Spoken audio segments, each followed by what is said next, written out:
Hello and welcome to another episode of South Asia Chat, a podcast brought to you by the Institute of South Asian Studies at the National University of Singapore.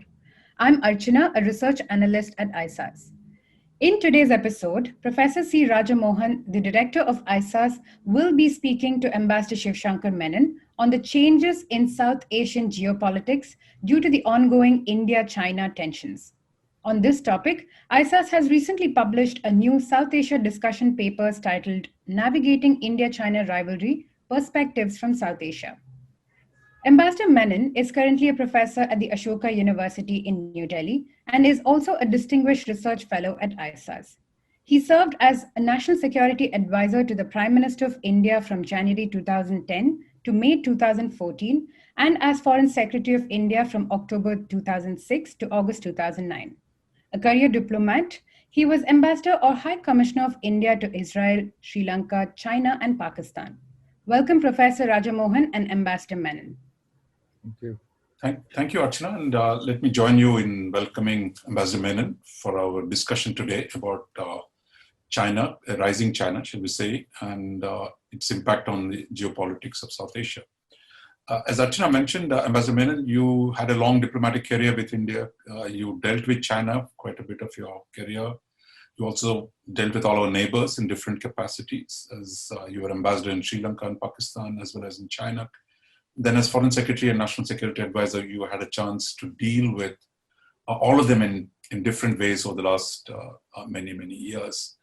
So probably there's no one better than you, and now you're outside the government, and maybe it gives you a better perspective as well, of how things have changed in our region with the rise of China. Of course, China's rise has had an effect on everyone in the world as far as Latin America. So it's no surprise that it has had an effect on South Asia. Mm-hmm.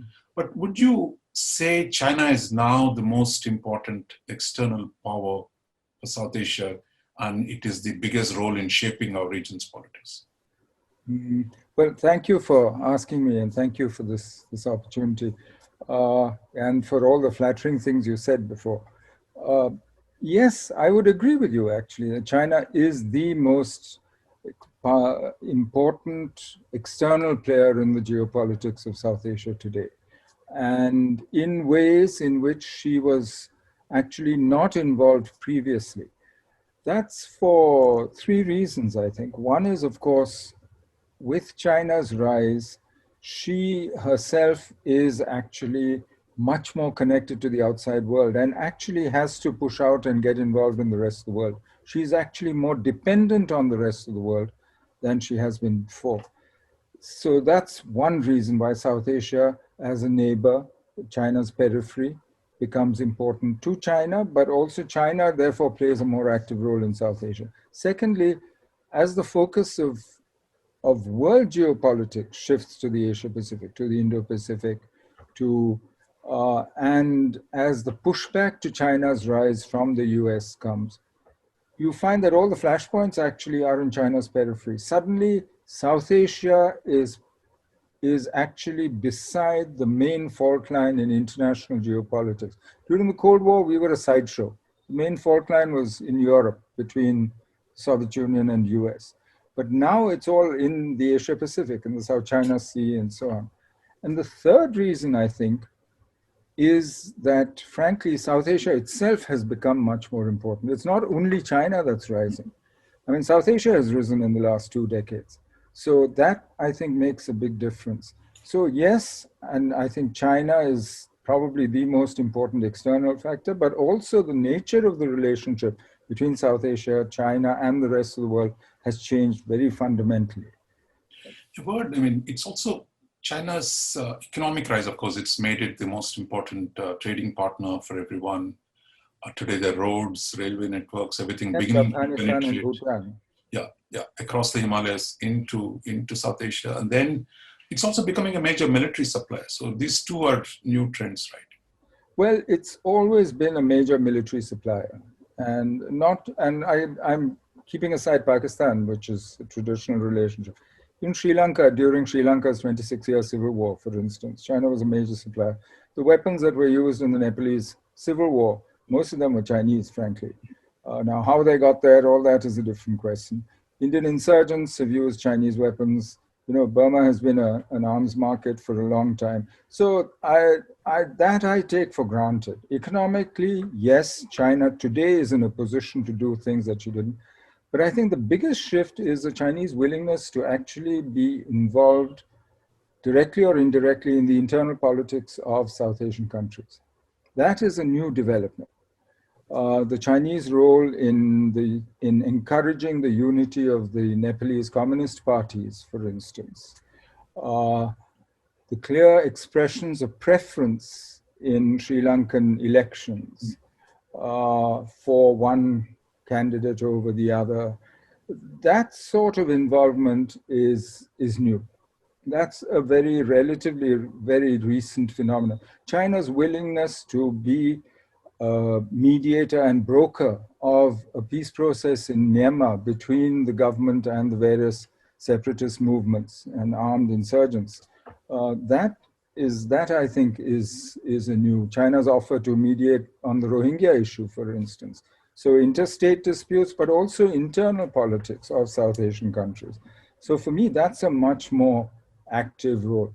The military part, I think, is a logical step from military sales. If you look at China's presence in ports, Hambantota, Colombo Port, Gwadar, Kyaukpu, this I think is a natural extension from where China was before.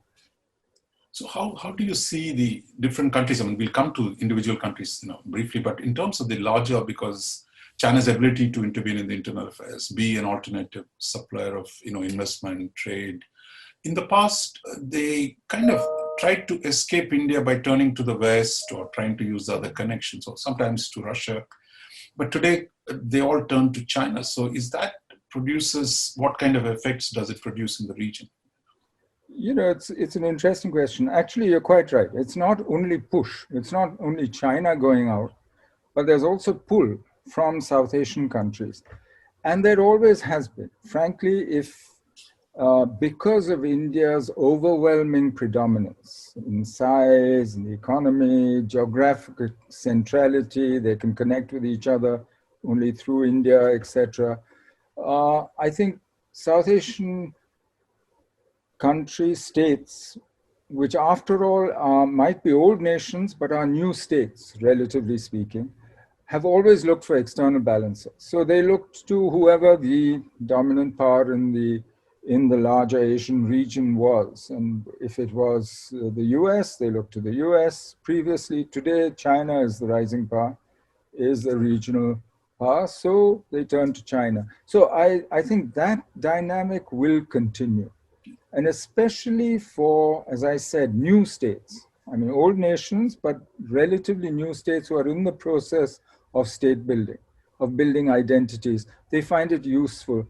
And the closer and more like India a state is, the more likely it is to seek external balancing. I mean, it's a paradox, actually. You look at Nepal. Nepal needs an external balancer because the ones who frankly, because the real risk there is that their identity gets subsumed in a larger South Asian identity. So there is that dynamic of pulling China in, I think, is there. But that doesn't mean it's not a balancing or a hedging relationship. It's not. And I think the mistake people make is to often think that it's an either or binary choice. That's not what the South Asian countries want at all. And you see this in their behavior. They're very happy to do what India did between the superpowers in the 50s, which is to work with both and to get what they can out of it while building themselves up. And I think we should expect that dynamic. I don't think we should be surprised when we see this going on. Teaching us the tricks of non-alignment and strategic autonomy. But in terms of Pakistan as a special case, Pakistan is always, I think, balanced it, and it was very intensive from both sides. But Pakistan also had the advantage of a strong relationship with the US. So now, as the US-China conflict grows, does Pakistan, you think, really comfortable with a total dependence on China? In the past, it could diversify to the West. So it had more options, but does it shrinking its options make it worse for them or better for them? Well, I think Pakistan from a Pakistani point of view, I think walking on three legs is the best. There's a Middle Eastern leg, either Saudi, Iran, Turkey, and the US, and also China. But I suppose once the US withdraws from Afghanistan, which now President Trump says he'll do by Christmas, America's need for Pakistan will diminish considerably. And we've seen in the past that when that happens, the US frankly has other things to do than worry about supporting Pakistan. So I'm not sure whether Pakistan can avoid relying much more heavily on China. She's clearly trying to develop her relationship with Turkey. She's working on the relationship with Saudi Arabia, which seems to have its ups and downs. Iran, again, is a complicated relationship for her. And Middle Eastern politics, in which Pakistan has in the past been very involved, are not easy to navigate. Unless you choose, like India has consistently, to say, I'll work with all the regional powers, but I will not get involved in your internal politics or in your fights among yourselves. But that's not a stance that Pakistan, as a fellow member of the Ummah, the OIC, etc., can adopt or has adopted in the past. In fact, she's done much more than she's actually intervened. Her soldiers have been part of politics in these countries. So I think she looked to hedge, but I'm not sure that she has very many choices in today's world. But her utility to China has grown tremendously. I mean, she has more leverage than I think she's often credited with. As China reaches out, and after all, don't forget, China's making two transitions which she has never made in history. I mean, this is also uncharted territory for China. She's trying to become a maritime power. And this is where Gwadar and the CPEC become very important to China. And she's never been a maritime power before. I mean, one swallow doesn't make a summer, one Trangha doesn't make a maritime power. So there is, for Pakistan's utility, therefore, has gone up. As long as Xinjiang is unsettled or is regarded as a serious problem in Beijing, Pakistan's utility also goes up. So Pakistan is not just India-related utility to China, as maybe she was at certain stages in the past, but she has other things to offer as well. Question is, how much is China willing to pay for that? I mean, the CPEC is a huge commitment. $62 billion is not a small amount to pay for larger strategic goals. But I think right now, I don't think there's any going back from that. So that relationship, that heightened Chinese commitment to Pakistan and therefore to POK, to supporting Pakistan's occupation of Indian territory, etc., that I think is likely to continue for the time being. No, you see CPEC being extended to Afghanistan now, because Afghanistan was really, supported by the US and the West, and if they pull out, what choice do they have? But China. Well, for the Chinese, Afghanistan, or at least a stable and relatively peaceful Afghanistan, and a friendly regime in Afghanistan, which helps to allay their own security concerns, especially given Xinjiang and so on. I think that is very important to the Chinese, and they will be willing to invest in it. Whether it makes sense as an economic proposition is another question. In fact, I'm not so sure. But as I said, these are strategic investments. These are not investments to make money or on economic grounds. The accountants will never approve of them, but that's not the calculus, I think, here. And China's stake, and I actually think that a US withdrawal will help to concentrate everyone's minds. Everyone around Afghanistan will realize that they've all actually outsourced the job of pacifying Afghanistan to the US for the last 20 years. But I think now everybody, the regional powers, will have to sit up and actually do something about it. The US was a gift horse, so you're not willing to look in its mouth. Now we'll have to really deal with the consequences. You talked about Nepal and Bhutan as the Himalayan belt, where China is the closest physically. Historically, they had left it to the Indian, primacy. They did not interfere too much. But today, given they claim for an equal role in South Asia, they don't see as an exclusive sphere of influence for India. So you already see that growing. And our response to that, I mean, you tried when you were foreign secretary, you revised the treaty with Bhutan. We've not been able to do it with Nepal. So in terms of the structure that we had inherited of an Indian primacy from the British Raj, we took it over. But today, a rise of a new powerful force across the Himalayas, and he's going to crack it up in any case. Two parts to that. I'm not sure that we inherited primacy. In fact, what we inherited was a fractured subcontinent. The British broke the subcontinent. And it started in 1906, partition of Bengal, but went on with the separation of Burma in 1936, and then the creation of Pakistan in two wings. And so I don't think what we inherited was really primacy in a united. What we inherited, actually, the geopolitical legacy the British left to us. And once the Royal Navy went away, we lacked the security at sea either. And we had a whole new preoccupation which we had to worry about, a sea-blind government of India. So I'm not sure that we inherited primacy. I think we worked very hard at it in the early years when we signed the treaties with the Himalayan states. And when we tried, and Mrs. Gandhi also, both Nehru and Mrs. Gandhi were very conscious of trying to consolidate the subcontinent and to keep external influences to a minimum. I think that was clear. But today, it seems to me that, and even at that time, I wouldn't say that China normally left things south of the Himalayas to India.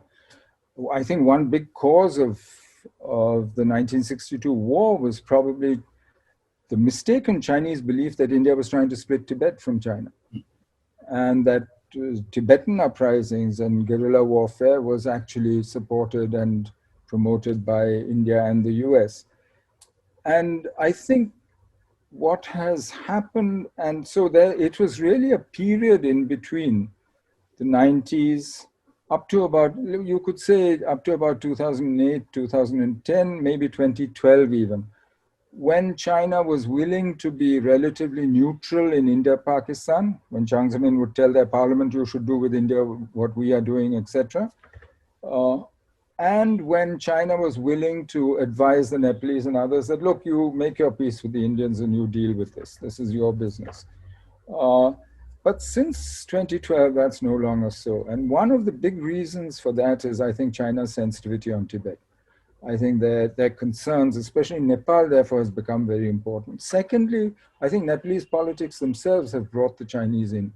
You know, the role of the Communist Party, the Maoists, and the UML, and the unity between them, that has brought them in. Thirdly, it also seems to me that the Chinese view of India has changed fundamentally.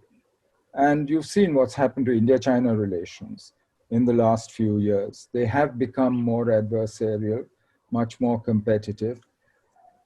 I've heard Chinese scholars say that as they see the external environment deteriorate, with the US pushing back against China's rise and so on, that they seem to have come to the conclusion that India has thrown in her lot with the US. In fact, I've heard Chinese scholars say India is no longer non-aligned. In which case, then, from a Chinese point of view, it becomes competitive in the subcontinent itself, certainly in the Himalayan belt. And I think we've seen signs of that, whether it was Doklam or whether it's what China has been doing in Nepal, for instance. I think we've seen signs of that. I think from a Nepalese point of view, you would encourage healthy competition. You would encourage both countries to invest in your development and to actually support your purposes. But you don't want it to cross beyond a point. I don't think either India or China also want this to get out of control. No. In fact, if you look at what both governments say, they're very careful actually in how they speak of the rest of South Asia. But I think we do have a fundamental shift in the power balance, and both are now trying to find a new equilibrium. I mean, balance of power is not an automatic mechanism. It's not some invisible hand like Adam Smith in the economy. It's something that states have to work at. And we have to find an equilibrium, I think, among ourselves. South Asian states, India, China, and other countries who are involved in this. What about the maritime states? I mean, the two island states that are there. I mean, they were in the past, China seemed a bit remote for them. I mean, unlike the Nepal or Pakistan. But today, they're a big player. So how do you see the maritime dynamic has changed? Well, China's reach has extended. She's now a permanent presence in the Indian Ocean. Roughly since she came in counter-piracy off the Horn of Africa, Gulf of Aden in 2008. But since then, permanent presence in the Indian Ocean since roughly about 2012. And from 2014, actually, it's been stepped up considerably. So as her reach has extended, and since there are sea lanes here which carry her energy and so on, it's, I think, her interest in the island states has grown, and has grown considerably. And the same dynamic works. I think the island states will use that interest to see what they can use for their own development, for their own purposes. But at the same time, you will notice that what India is doing with these countries has also gone up tremendously. If you look at the last decade or so, a little more than that, in terms of maritime security, especially with Sri Lanka, the Maldives, Seychelles, Mauritius, and so on. And I think in the Bay of Bengal, we've been trying. Bangladesh-Myanmar relations don't help, but certainly there is scope for much more there. And so has Indian development work or partnership with these countries gone up tremendously. This, as I said, this is part of the new equilibrium. We'll have to work much harder if we are to safeguard our own interests and the common interests that we actually have in keeping this entire region peaceful. But I am relatively hopeful for the Indian Ocean. You know, the Indian Ocean, I think, given its open geography, has not been a battle space like the South China Sea, East China Sea. It's, in history, it's been a relatively open ocean of peace, of trade. And I think that's what it really is even now, despite the bases that we see around us. The last few minutes, maybe we can look at India's options. Our relationship with China is deteriorating. U.S.-China relationship has worsened. China is a much more powerful entity it is today than it has ever been in the modern times. So what do we do? I mean, clearly it's not only working hard, but you have to modernize the framework in which we have engaged the region. Now, when you were in the government, I mean, you revised the treaty with Bhutan. I mean, I mentioned Nepal, we've not been able to do it. You also, I mean, this is one of the things which is, you never talked about it since you retired. The kind of agreements that you signed on security and development treaties, I think there was one with Afghanistan, there was one with Bangladesh, there was one with Maldives. I don't think you got to doing it with Sri Lanka, but there were these three. So it seemed to provide a new template. What happened? We had a very good understanding with Sri Lanka, I think. We worked well in practice. And even with Nepal, we were ready to revise the treaty. In fact, we'd said often that we were ready to start on an absolutely blank slate if they wanted. I think the hesitations were on the Nepalese side because they weren't quite sure how far they were. Different, I think, parties wanted different levels of change I think our attempt was to make three things: make India a source of prosperity in the region by economically integrating. We lowered tariffs, etc.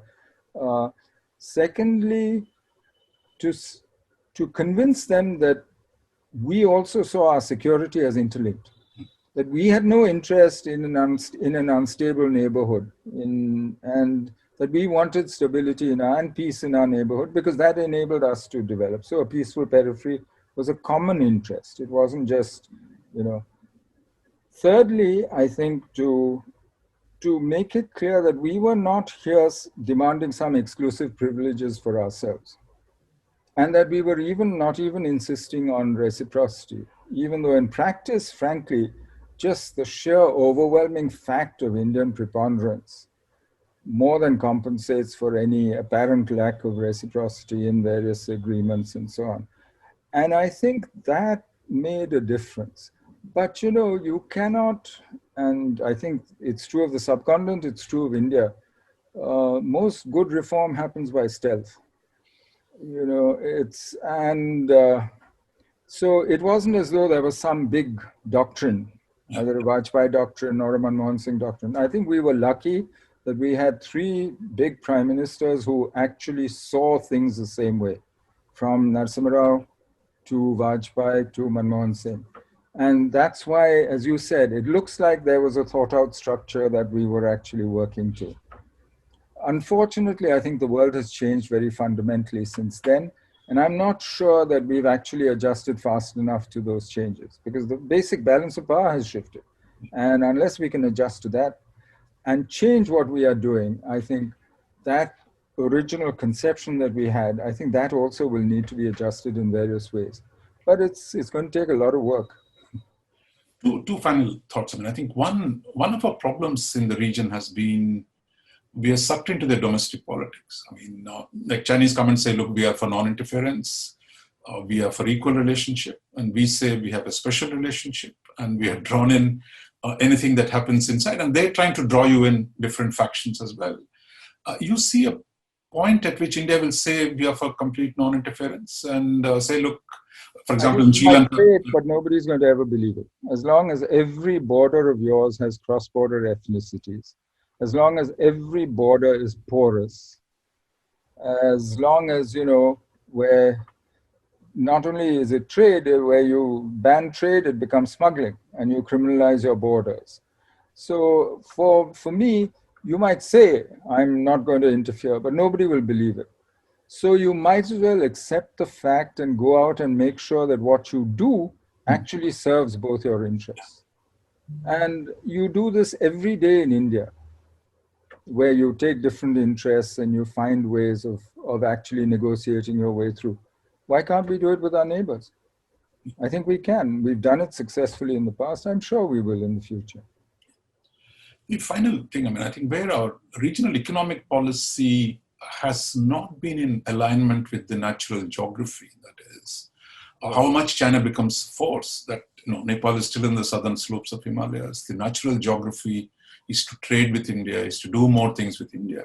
But our own policies kind of disconnected the natural geography and the imperatives of natural geography and the kind of policies of import substitution, inward orientation. We've tried to change some, but you see that happening slowly but surely in the coming decades. I think we made good beginnings, whether it was the free trade agreement with Sri Lanka, whether it was, making sure that 97% of what Bangladesh sells to India is duty-free, free trade with Bhutan, with Nepal. I think what's missing now is really the connectivity, the railways, the roads, and the ease of movement between our countries.